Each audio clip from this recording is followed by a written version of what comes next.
নমস্কাৰ, মোৰ নাম শ্ৰীমতী সন্ধ্যা ভৌমিক। মই শোণিতপুৰ ডিষ্ট্ৰিক্টৰ পৰা আহিছোঁ। ভাল লাগিছে আৰু আমিতো কোনোদিন ভবাও নাছিলোঁ। আমি বাগানৰ কাম কৰা মানুহ তেজপুৰৰ পৰা আহিছোঁ, শোণিতপুৰৰ পৰা। নুৰবাৰী চাহ বাগিচাৰ পৰা কাম কৰা কৰ্মীক মই মোৰ ছোৱালীৰ কাৰণে আজি মই ইমানটো আগবাঢ়ি আহিছোঁ। মই বচিয়া খেলিলোঁ, মই গ'ল্ড মেডেল পাইছোঁ এইবাৰ।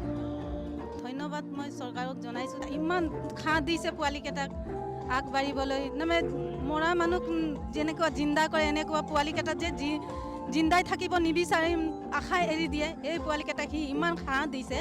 মই এইকাৰণে বাইদেউক ধন্যবাদ জনাই আছোঁ। মামাক মানে আমি টিভিতে চাওঁ, এতিয়া ৰিয়েলত চাম বুলি ভাবি বহুত ফূৰ্তি হৈ আছোঁ, মানে কেতিয়া চাম বুলি।